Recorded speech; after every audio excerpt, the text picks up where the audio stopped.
Welcome back in my YouTube channel. मेरे YouTube channel में आप सभी को स्वागत है। आज मैं पुनः स्टार्ट कर रहा हूँ रिटायरमेंट ऑफ पार्टनर।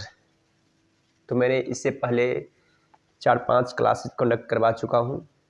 आज एक बड़ा सा क्वेश्चन करवाऊँगा जिसमें रिवैल्यूएशन अकाउंट हो और पार्टनर्स कैपिटल अकाउंट भी हो। तो चलते हैं, सबसे पहले हम लोग बनाते हैं रिवैल्यूएशन अकाउंट और उसके बाद बनाएंगे पार्टनर्स कैपिटल अकाउंट। तो देखिए, एक ड्रॉ करते हैं रिवैल्यूएशन अकाउंट का फॉर्मेट। यहाँ पे मैं लिखूँगा रिवैल्यूएशन अकाउंट, ठीक है। यहाँ पे मैं कॉलम दूंगा कुछ इस तरह से। इसको मैं और थोड़ा सा बड़ा कर दे रहा हूँ। उसके बाद हम लोग क्वेश्चन की ओर चलेंगे। तो देखिए, जैसा कि आप लोग को पता है कि जब भी एसेट्स इंक्रीज करेगा तो क्रेडिट साइड लिखेंगे, जब डिक्रीज करेगा तो डेबिट साइड, लायबिलिटी जब डिक्रीज करेगी तो क्रेडिट साइड, और लायबिलिटी जब इंक्रीज करेगा तो डेबिट साइड। तो चलते हैं, पहले देखते हैं क्वेश्चन नंबर कौन सा है जो बहुत ही अच्छा क्वेश्चन है। तो देखिए, यहाँ पे 17 का ए है स्केचिंग का बुक का, ये 17 क्वेश्चन नंबर 17 का ए है, ठीक है। अब देखिए, यहाँ पर कहता है CP&S where partner sharing profit 2/5, 3/10, 3/10। इनकी रेशियो आपको दे रखा है यहाँ पे 2/5, 3/10 और उसके बाद है आपको 3/10, ठीक है। क्या था? पार्टनर्स का नाम है CPS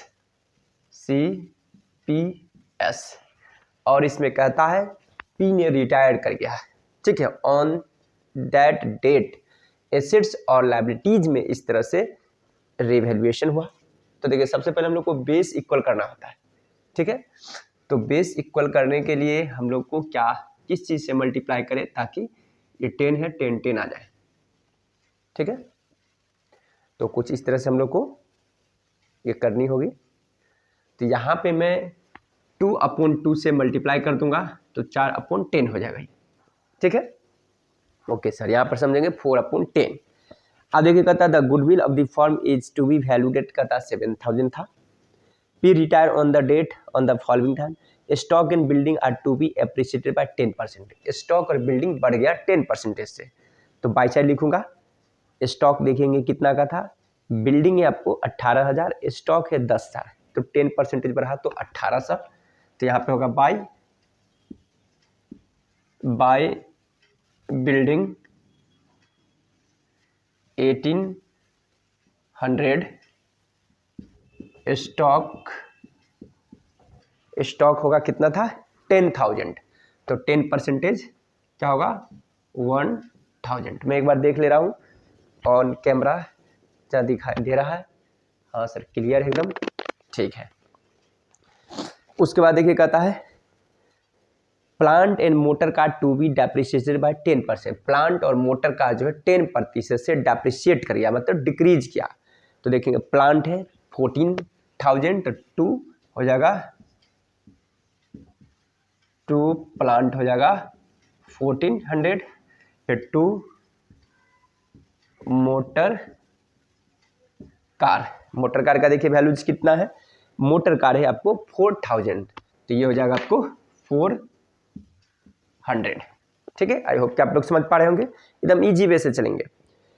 उसके बाद कहता है देखिए, liability for the payment of gratuity to worker 2,000 is not yet recorded in the books but the same is to be provided for. कहता है लायबिलिटी जो था ग्रेजुएटी के लिए 2,000 था, जिसको बुक्स ऑफ अकाउंट में नहीं लिखा गया, उसे अब लिखनी है।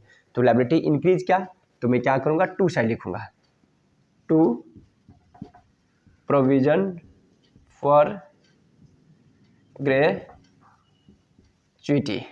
कितना है 2,000, ठीक है। उसके बाद कहता है provision for bad debt is no more necessary. यहाँ पर देखेंगे प्रोविजन है 1,000 से, अब कहता है बनाना कोई नेसेसरी नहीं है। इसका मतलब क्या हुआ, डिक्रीज हुआ। लायबिलिटी जब डिक्रीज किया तो प्रॉफिट होगा, इससे हट जाएगा 2 होगा by provision for bad date कितना हुआ ये 1000। अब तो कहीं कुछ है नहीं रिवैल्यूएशन में, तो दोनों इक्वल हो गया। यहाँ पे हुआ आपको 3800 और ये भी आपको आ गया 3800। ना ही प्रॉफिट हुई रिवैल्यूएशन में, ना ही लॉस हुई, यानी कि इक्वल हुआ। ठीक है, अब हम लोग चलेंगे पार्टनर्स कैपिटल अकाउंट की ओर। अब दूसरा स्टेप क्या है, पार्टनर्स कैपिटल अकाउंट बनानी है। ठीक है, तो फिर से मैं उसको ड्रॉ कर रहा हूँ।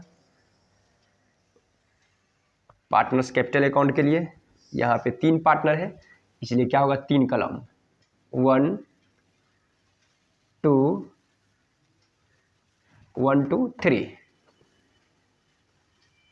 यहाँ पे भी 3 होगा, 1 2 और 3। ठीक है, यहाँ पे फिर इस तरह से होगा। यहाँ पे मैं लिखूंगा पार्टनर्स कैपिटल अकाउंट, क्या होगा सी पी और एस। यहाँ पे भी लिखूंगा सी पी एस। यहाँ पे जाएगा आपको पार्टिकुलर्स। ठीक है, पार्टिकुलर्स। ठीक है, यदि कोई कैपिटल का, मैं एक बार ऑन कैमरा देख ले रहा हूँ फिर से। ठीक है सर, क्लियर है, ओके। आप देखेंगे अगर कोई कैपिटल की बैलेंस है तो उसे पहले लिखूंगा बाय बैलेंस शीट। यदि बैलेंस शीट में है तो ये रहता ही है कैपिटल, तो यहाँ पे होगा बाय बैलेंस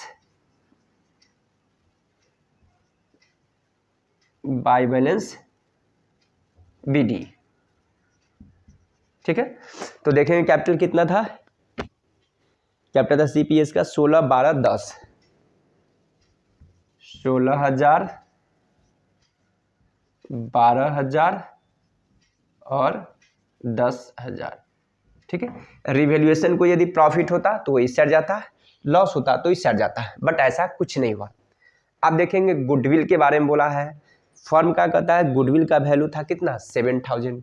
तो देखेंगे गुडविल, तो देखेंगे 7000 है गुडविल, 7000 है। तो सबसे पहले सी के लिए कितना होगा, फॉर सी के लिए होगा, चूंकि 2/5 है तो उसको 2 से मल्टीप्लाई कर दूंगा, 4/10 हो जाएगा। तो इंटू होगा 4/10। चूंकि पी रिटायर क्या है, तो पहले तो पी के लिए निकालना पड़ेगा ना, 3/10 है ना, 3/10। पी रिटायर क्या है, रिटायरिंग पार्टनर के लिए मैं निकालूंगा, तो 7/2100। ठीक है, अब इस गुडविल को रिमेनिंग पार्टनर्स अपना गेनिंग रेशियो से डिस्ट्रीब्यूशन करेगा। यदि न्यू रेशियो नहीं दिया हुआ देखते हैं, it is decided to maintain goodwill account in the books, provision for debt is no necessary.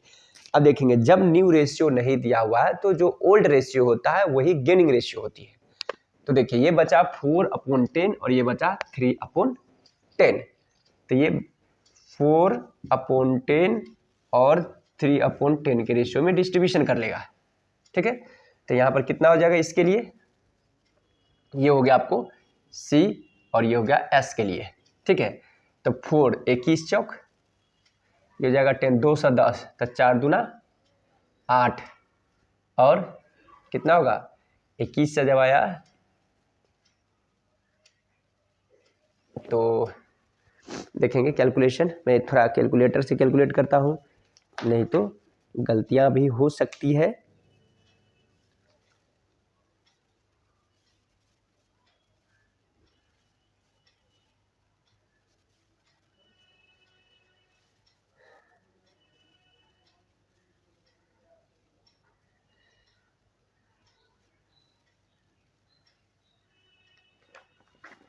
ठीक है, तो ये हो जाएगा 4/3।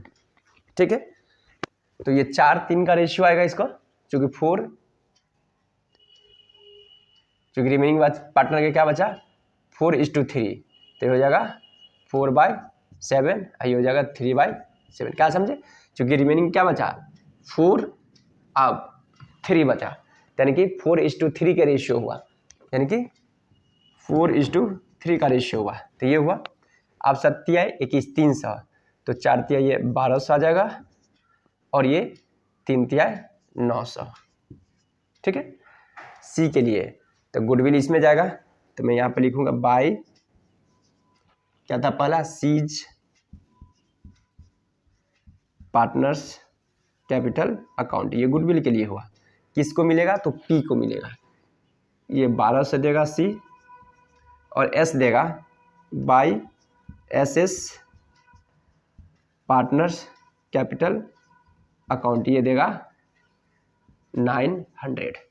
अब सेम हो जाएगा पी, इस साइड होगा तो होगा 2 पीज पार्टनर्स कैपिटल अकाउंट, इसमें जाएगा सी और एस में जाएगा, सी में जाएगा 1200, ठीक है, और एस में जाएगा 900, जितना इन्होंने दिया है। ठीक है।